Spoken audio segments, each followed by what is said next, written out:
they had three major policies that were going to be followed.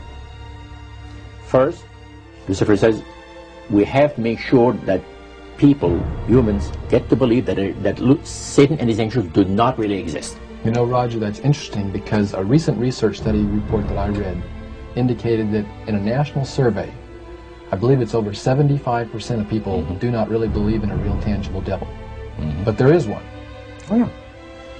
The next thing, the three-parts policy that they had adopted there, the second one was to find a way of being able to get total control of people's minds.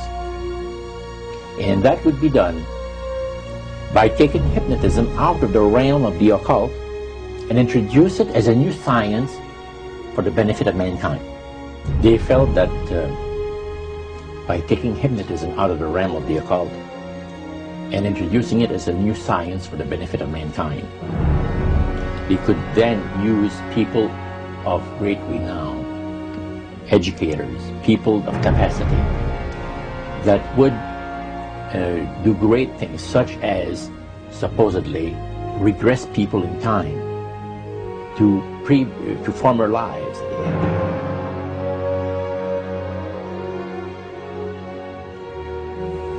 And of course, after the session is over, the person would not know a thing about ancient history.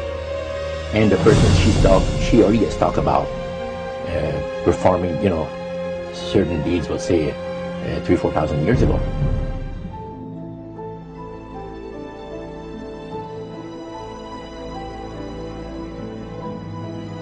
But this was their strategy. Now, what this would do for the thing is this, that it would create in the minds of the general public, solidly set in the mind of the general public, an unwavering trust in that great deception.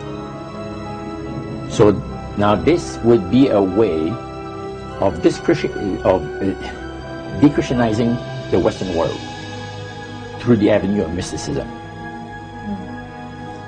The three things were, number one, that they did not want Satan did not want the human family to think that he or his angels existed. Right. The second point that you made had to do with taking control of people's minds. That's right. The third point was what? Was to destroy the Bible without burning it. Okay. See? And what was his strategy on that? On that, it was very interesting. Because after the Great General Council, it was decided that Satan would tutor Charles Darwin personally in setting up the principles of his theories of evolution. He was tutored by Lucifer himself, fallen Lucifer. And at that time, it was understood, Satan and his spirit counselors understood, that if a person was led to believe in the theory of evolution, it would, in his life, destroy completely the creation week of the Bible, the fall of man, and the plan of redemption. It would do away with it. Anyone that teaches a theory of evolution is considered to be a minister of a great religious system.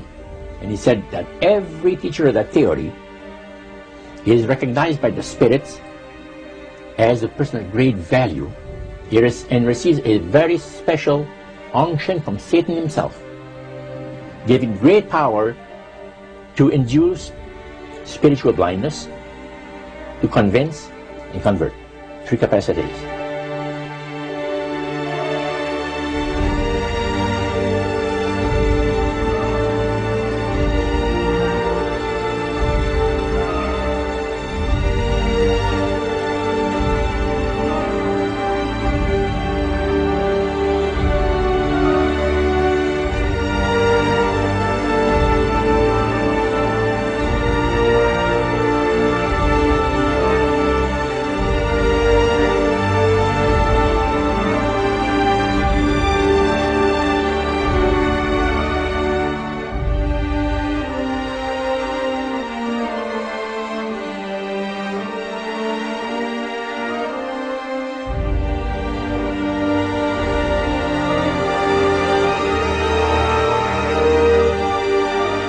This is the grain plane, the master's grain plane.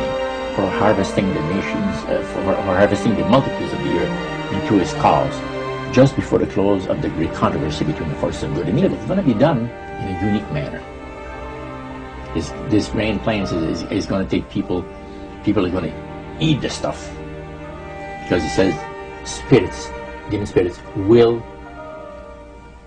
declare themselves to be inhabitants of far distant planets in the galaxies that are coming to warn the inhabitants of planet Earth of the impending destruction of the planet unless something seriously proper is done to avoid it.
Metaphor. If you think about Aladdin and his lamp, you've probably heard of that one. The genie always says one thing. Your wish is my command.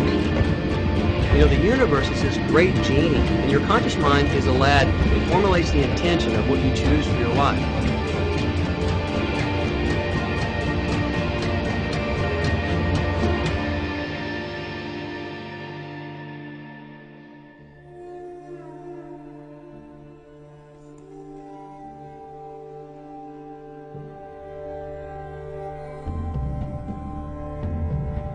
At the very heart and core of all these secret societies lurks the Kabbalah. It is a method of encoding information through a system of mathematics and numbers. These people that belong to the secret societies never dared to write down in any language what they knew, what it was that they were guarding, because then someone could steal it and then the secret would be out.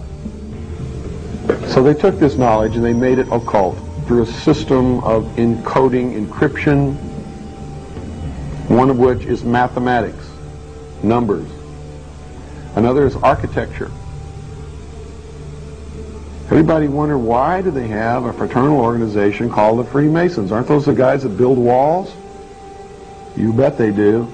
But every wall they build contains the secrets that have been kept and maintained throughout the ages, and it's encoded in the architecture and in the measurements of the buildings and in the mathematical formulas used to derive the geometry, the shape, the length and breadth and height of rooms.